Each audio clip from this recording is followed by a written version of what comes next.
అండి అందరికీ ఇలా క్యారెట్ ఒక పావు కేజీ అండి.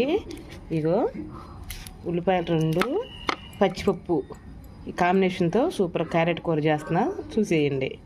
క్యారెట్ ఉల్లిపాయ ముక్కలు కట్ చేసి పెట్టుకున్నాను. ఇంకా స్టవ్ మీద గిన్నె పెట్టుకుందాం. స్టవ్ మీద గిన్నె పెట్టుకొని దాంట్లో 2 స్పూన్లు ఆయిల్ వేసుకుందామండి. చాలు. ఆయిల్ వేడెక్కిందండి. దాంట్లో మనం తిరుమాది గింజలు పోసేసుకుందాం. 1 స్పూను చాలు.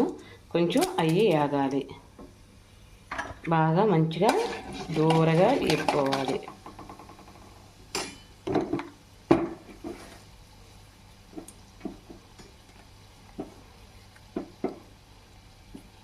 కరివేపాకు,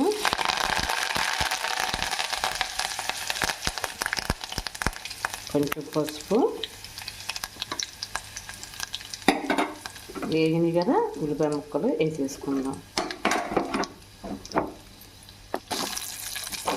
క్యారెట్ ముక్కలు వేసేసుకుందామండి. రుచికి తగ్గట్టు వేసుకోండి. ఉప్పు ఒక్కసారి క్యారెట్ పెట్టి కిందకి పైకి కిందకి ఒకసారి కలుపుకుందాం. బాగా మంచిగా ఫ్రై అయ్యాక పచ్చిపప్పు నేను 1-2 సార్లు కడిగి నానబెట్టానండి. దీంట్లోకి సూపర్గా ఉంటుంది. ఒక్కసారి ట్రై చేయండి. ఇదిగో ఇవి కూడా వేసేసుకున్నాను. నేను పెద్ద కప్పు నానబెట్టాను పచ్చిపప్పు, అవి కూడా దీంట్లోకి వేసేసుకున్నాను. ఒకసారి గరిటె పెట్టుకున్నా, బాగా మంచిగా ఫ్రై చేసుకున్నాను. క్యారెట్ పచ్చిపప్పు అక్కడ ఫ్రై అయింది. ఎక్సలెంట్గా ఉంటుంది. పిల్లలు కూడా లంచ్ బాక్స్లోకి బాగా ఉపయోగపడుతుంది. ఒకసారి ట్రై చేయండి. నేను అన్నాను కాదు కానీ నేను చాలా యూట్యూబ్లో అబద్ధం చూస్తున్నాను అనుకుంటారేమో. ఒకసారి ట్రై చేసి మీకు నచ్చితేనే ఒక లైక్, ఒక కామెంట్ అండి. ఓకే, బాగా మంచిగా ఫ్రై చేసుకున్నాం.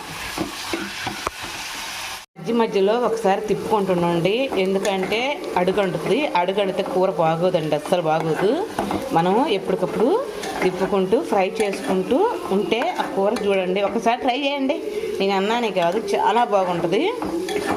ఇంకొంచెం వేగాలండి, ఇంకొంచెం వేగాలి. ఇంకో మంచిగా ఫ్రై అయింది, చూసారా? ఆయిల్ అంతా పైకి తేలిందండి, బాగా ఫ్రై అయింది. ఇంకా చాలు మనకి. ఇంకా మనం కారం వేసుకుందామండి. చూసారా ఎంత చక్కగా ఉంటుందో, నిజంగా చాలా బాగుంటుంది. పిల్లలు ఇష్టంగా తింటారు. చూడండి, ఒకసారి ట్రై చేయండి. నేను అన్నాని కాదు కానీ ఒక్కసారి ట్రై చేయండి. 2 స్పూన్లు కారం వేసుకుంటున్నాను. చాలు, ఎక్కువ అవుతుంది మళ్ళా, ఎందుకంటే పిల్లలు తినలేరు.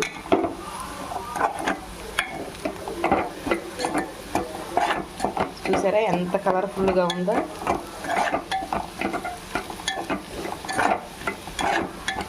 ఓకేనండి, కారం వేసాను. వీడియో కనుక మీకు నచ్చుంటే ఒక లైక్ చేసి ఒక కామెంట్ చేయరా. రేపు మంచి వీడియోతో మీ ముందరకు వచ్చేస్తాను. అంతవరకు బాయ్ అండి. మళ్ళీ మర్చిపోయా, మీకు డౌట్ వస్తుంది కదా, దీంట్లో ఈ పచ్చిపప్పు వేసింది అవి ఉడికినాయో లేదో అని, అది కూడా చూపిస్తాను. ఆ డౌట్ కూడా వస్తుంది కదండి, అందుకని చూపిస్తున్నాను. ఇగో చూసారా, ఉడికినాయి అండి, సూపర్గా ఉన్నాయి. కూర కూడా టేస్టీగా ఉంది. స్టవ్ ఆపేసుకుందాం. ఓకేనండి.